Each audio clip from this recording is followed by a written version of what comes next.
إنما يخشى الله من عباده العلماء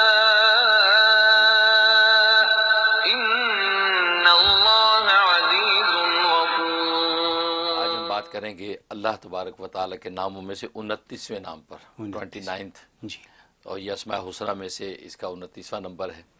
اور یہ الحکم الحکم الحکم کا معنی اٹل فیصلے کرنے والا، الحکم الحکم۔ تو الحکم اللہ تبارک و تعالیٰ کا نام ہے، اور قرآن کریم میں ایک مرتبہ یہ نام آیا ہے، اور اس کے عدد جو ہے وہ 68 ہیں، 60 عدد ہیں، اور اس کا مفرد عدد جو ہے وہ 5 ہے، 5۔ تو یہ بڑا عجیب و غریب صفات کا مالکی نام ہے، کیونکہ حکم کا معنی ہوتا ہے اٹل فیصلے کرنے والا، اور ظاہر ہے کہ وہ سوائے اللہ تبارک و تعالیٰ کی ذات کے کوئی اور نہیں ہو سکتا، کیونکہ اللہ تبارک و تعالیٰ کے فیصلے ایسے اٹل ہوتے ہیں کہ وہ فیصلے جو نافذ ہو کے رہتے ہیں، کوئی ان سے پس و پیش نہیں کر سکتا۔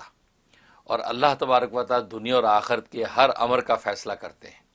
دنیا میں انسانوں کی امن و آشتی کے فیصلے، صحت و عافیت کے فیصلے، زندگی موت کے فیصلے، گویا کہ ظاہر باطن کے سارے فیصلے اللہ کرتے ہیں، اور وہی فیصلے نافذ ہو کے رہتے ہیں۔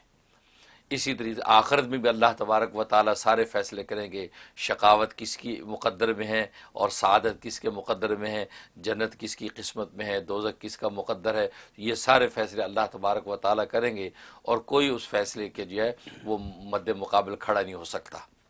تو ایسی اللہ تبارک و تعالیٰ کی ذات ہے۔ اس یہ حکم نام ایسا ہے کہ اس کی کنیت صرف جو ہے کسی دوسرے کو رکھنے کی اجازت ہی نہیں ہے، یعنی ابو الحکم ایک صحابی ہیں ہانی بن یزید، انہوں نے اپنی کنیت ابو الحکم رکھ لی، ابو الحکم۔ تو نبی کریم صلی اللہ علیہ وسلم کو پتہ چلا تو آپ نے فرمایا کہ تمہاری کنیت ابو الحکم کیوں ہے؟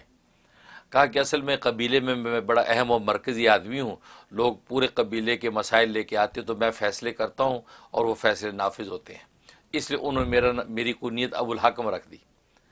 تو فرمایا کہ خیر بہت اچھی بات ہے کہ تم فیصلے حق پر کرتے ہو، لوگ جو فیصلے نافذ ہوتے ہیں، لیکن تمہارے کوئی بیٹے ہیں؟ کہا کہ میرے 3 بیٹے ہیں، ایک کا نام شرح ہے، دوسرے کا نام مسلم ہے، تیسرے کا نام عبداللہ ہے۔ کہا کہ بڑا بیٹے کا نام کیا ہے؟ بڑا بیٹا شرح ہے۔ تو فرمایا آج سے تمہاری کنیت ابو شرح ہے، کیونکہ یہ ضابطہ ہے کہ بڑی اولاد کے نام سے کنیت رکھی جاتی ہے۔ اگر بڑی لڑکی ہے سلمہ تو ابو سلمہ کنیت ہوگی، لڑکا ہے شرح مثلا ابو شرح کنیت ہو گئی۔ تو بڑے بیٹے جیسے نبی کریم صلی اللہ علیہ وسلم کی کنیت ابو القاسم ہے، کہ آپ کے بڑے بیٹے قاسم، تو ان کی نسبت سے ابو القاسم آپ کی کنیت ہے۔ تو فرمایا کہ تمہاری اب کنیت آج سے ابو شرح ہے، ابو الحکم رکھنے کی اجازت نہیں، کیونکہ حکم اللہ تبارک و تعالیٰ کے علاوہ کوئی نہیں ہو سکتا۔ اور خود قرآن کریم میں بھی اللہ تبارک و تعالیٰ فرماتے ہیں وَلَا يُشْرِكُ فِي حُكْمِهِ أَحَدًا، اللہ تبارک و تعالیٰ اپنے فیصلوں میں کسی کو شریک نہیں کرتے، یعنی گویا کہ جس طرح عبادت بھی کسی کو شریک نہیں ہونے دیتے، اپنے فیصلے میں بھی کسی کو شریک نہیں ہونے دیتے، جس کے لیے جو فیصلہ کرتے وہ فیصلہ ہو کے رہتا ہے۔ یہاں تک کہ خود نبی کریم صلی اللہ علیہ وسلم نے عبداللہ بن عباس رضی اللہ عنہ کی روایت ہے، فرمایا کہ ایک مرتبہ میں آپ کے ساتھ سواری پہ پیچھے بیٹھا تھا، تو آپ سواری چل رہی ہے تو مجھے کہا یا غلام، اے لڑکے، تو میں نے کہا لبیک یا رسول اللہ۔ تو کہا کہ سنو، تم اللہ کو یاد کرو، خوب یاد کرو، اللہ تمہیں یاد کرے گا، اور اللہ تم جو یاد کرو گے تو اللہ کو ہر جگہ اپنے سامنے پاؤ گے، اور فرمایا کہ تم اللہ کو امن آشتی اور راحت کے زمانے میں یاد کرو گے تو مصیبت کے وقت میں اللہ تبارک و تعالیٰ تمہیں پہچانیں گے۔ اور اس کے بعد فرمایا کہ تم یاد رکھو کہ اللہ تبارک و تعالیٰ کا قلم جو ہے وہ تقدیر کا لکھ کے خشک ہو چکا ہے، فیصلے کر دیے گئے ہیں سب کے لیے۔ اور فرمایا کہ اب اگر ساری انسانیت اکٹھی ہو کے تمہیں کوئی خیر پہنچانے چاہے اور وہ خیر اللہ نے تیری تقدیر میں لکھی نہیں ہے تو ساری کائنات تمہیں خیر نہیں پہنچا سکتی، کیونکہ اس کا فیصلہ ہو چکا ہے۔ اور اگر ساری کائنات جمع ہو کو تجھے کوئی نقصان پہنچانا چاہے اور نقصان اللہ نے تیری تقدیر میں لکھا نہیں ہے تو کوئی مائی کا لال تمہیں نقصان نہیں پہنچا سکتا۔ تو مطلب یہ کہ اللہ کے فیصلے ہو چکے ہیں اور ایسے اٹل ہے، اب اس سے ٹس سے مس نہیں ہوتا۔ تو یہ اور اس نام کے اندر عجیب و غریب جو ہے وہ فضائل ہے۔